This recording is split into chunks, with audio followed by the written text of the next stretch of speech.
options. There's a world traveler mountain bike. The cops are about to cut the train and take. Hey, this is Phil. I'm Joey, and we just do this podcast. Well, we're here recording our podcast, Dispatches from the Underground.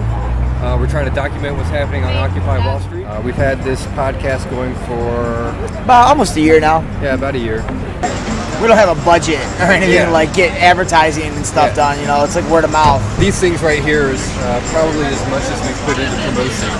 I was one of the 700 arrested on the Brooklyn Bridge. The Friday after, I brought my girlfriend down here and proposed to her in front of everybody, and she said yes. So that's thank you very much. Yeah, with the mic check, about 200-300 people. It's pretty awesome. That's interesting. You know, I'm not even sure how much we've really thought about it. I mean, we do it a little bit for different reasons, but we're both really dedicated to it. I mean, I think one of the main things we really want to do, I don't know, I'll speak for both of us, but you can correct me. I'll disagree. Yeah, it's fine. It's just like promote the fact that there's different ideas out there, that there's not just one mainstream culture that you have to just plug into and then you're part of.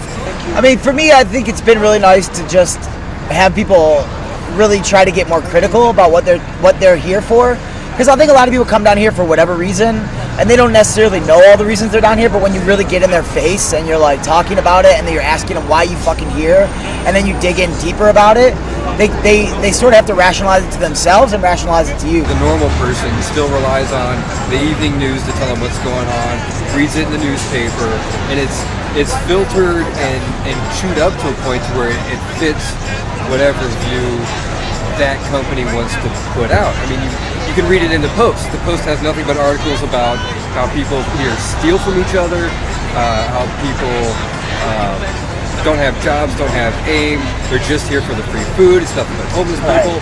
So, I mean, the mass media still paints these just really ugly pictures with a wide brush. And I think that the documentation that people have here fights that, and that's what people need to access. But they have to get off their ass and do the research. They have to type in a search engine on Twitter, OWS, and hit enter, and then actively read what's coming up.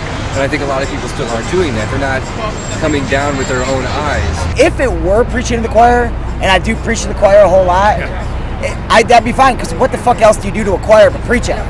I mean, they're supposed to fucking sing. The problem is they're not singing. I think it's interesting that you guys are talking about how this is being, how it's being documented, right? Because this is so different. I mean, even 5 years ago, or even when we had other protests where people slept outside, like Bloombergville and stuff, it was so different. It wasn't YouTube, there wasn't live feeds. What the fuck?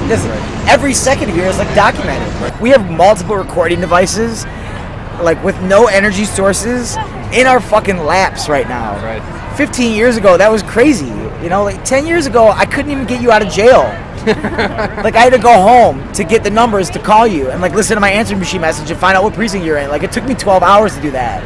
We're gonna shoot all these podcasts and have all this shit up online in 45 minutes. That's fucking nuts. It's awesome. It's awesome. It's overwhelming and scary a little bit, but it's also fuck yeah, let's get some scary shit done. Yeah, absolutely. That's what we're here for, man. Yeah. That's why we're doing it. That's right.